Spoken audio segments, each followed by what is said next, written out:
Welcome to Kitchen Table Conversations, a series of short and shareable conversation starters for those of us who have or love and support people with a complicated and beautiful brain.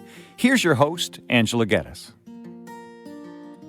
Hi, everyone, and welcome to another edition of Kitchen Table Conversations. This is Angela here, and I'm just so happy that you guys have all chosen to share some time with me today. I have to be honest, I wasn't entirely sold on the idea of doing this podcast.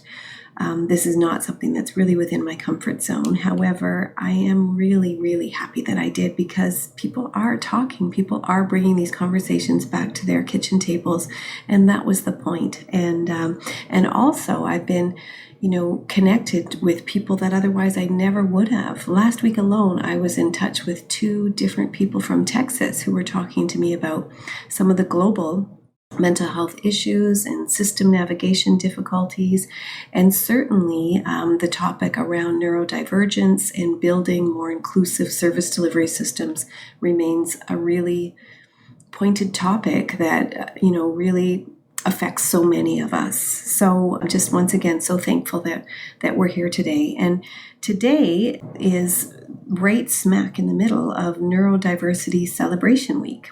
And this is a worldwide initiative aimed to challenge some of our biases and some of our misconceptions around neurological conditions and some of the overlapping characteristics with other mental health conditions, for example, and to highlight some of the differences, and then to take some time to sort of acknowledge and certainly to celebrate some of these differences.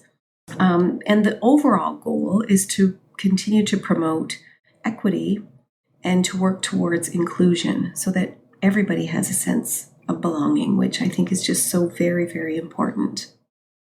So neurodiversity includes a number of different things, but I think the real definition and what does qualify is still kind of up for debate.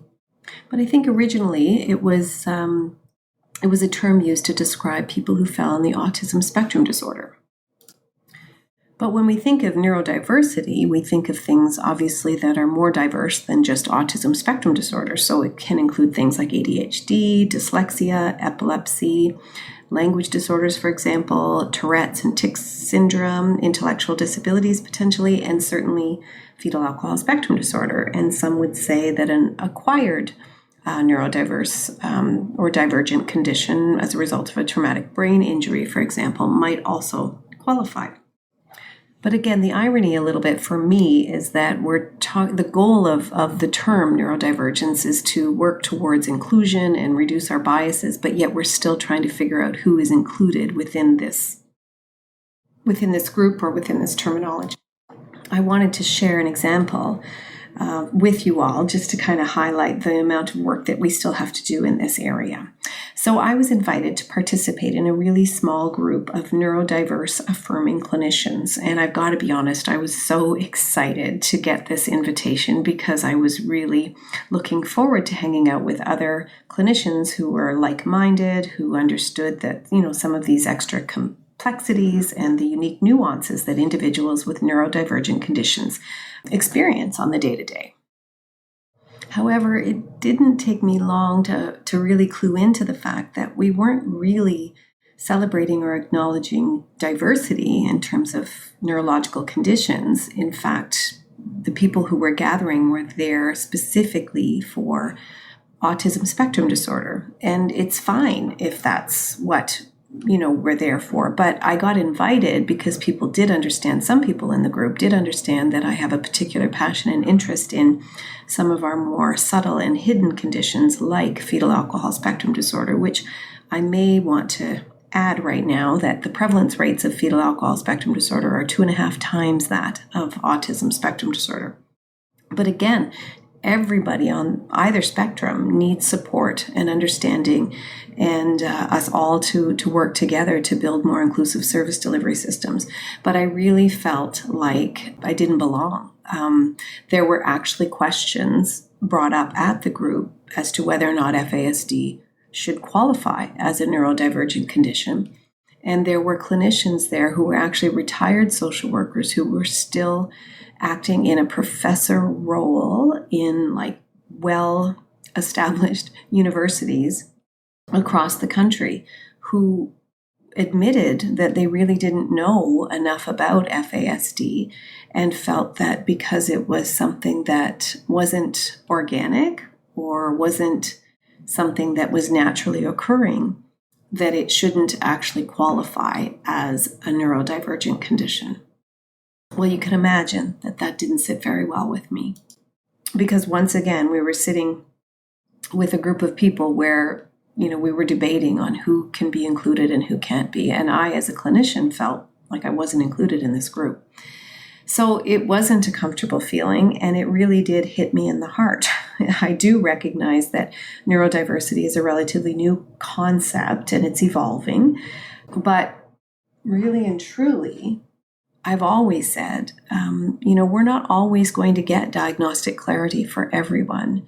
But if we do a better job of screening and identifying and really trying to meet people where they're at, recognizing some of those more complex and unique presentations like sensory processing issues, complex language difficulties, maybe dysmaturity or some social difficulties, affect dysregulation, etc., people will do better. And I've often said it really doesn't matter what caused the problem, whether it's traumatic brain injury, whether it's organic, whether it's genetic, whether it's alcohol or other toxic substances that have interfered with development. It really doesn't matter what caused the issues. The bottom line is what really matters is that we identify the issues and we offer support in a compassionate and inclusive way. And the question came up again with this group of therapists around whether or not FASD was a naturally occurring condition. And again, I just kind of shook my head, because to the individuals who are experiencing the impact of prenatal exposures that affect development, it's pretty naturally occurring to them. So what difference does it make, right? It's just so odd to me that people wouldn't be able to use the term or to be able to indicate that they have a neurodivergent condition. Just like everybody else, their brain works a little bit differently. But there are tremendous strengths and there are specific areas of challenge, and we will do better when we understand them all. So we've talked before that, there continues to be a significant stigma that's associated with FASD in particular. There's a stigma still with all mental health conditions and other developmental disabilities as well. And this can't be ignored. But when you do add alcohol to the mix, it does highlight things and it does present barriers to services. It does make assessment more difficult, and people are resistant to asking the question about prenatal exposures, and people are resistant and sometimes fearful of the system. So there are reasons why there is an additional barrier for people who have been impacted by prenatal alcohol exposure. But we do have to remember and bring back to our conversations around our own kitchen tables that the prevalence rates of FASD are higher than, as I said, autism, but also cerebral palsy, Tourette syndrome, and Down syndrome combined. So it's fascinating to me that with such high prevalence rates and the ability to prevent with the right information and the right supports, it is still fascinating to me why we have to struggle to be included in even something as simple as whether or not it qualifies as a neurodivergent condition.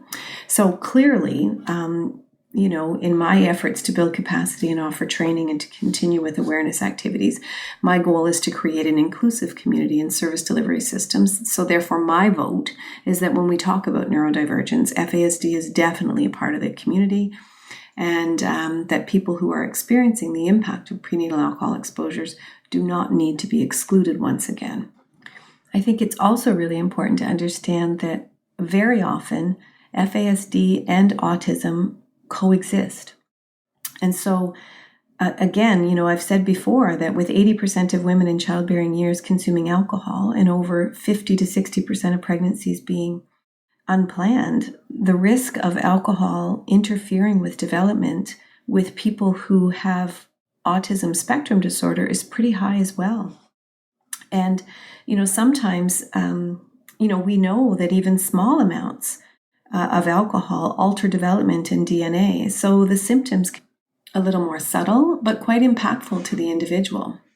And once again, we're not always clear on what the condition might be that's resulting in these symptoms, but very often there is an overlap between autism spectrum disorder and FASD, and very often some of these subtle presentations that we think are related to autism could actually be a direct result from prenatal alcohol exposure. So there is, I've been a coordinator of an assessment clinic for FASD in the past, and I have seen many times where people have been diagnosed with autism in addition to FASD, and they certainly, as I said, can coexist.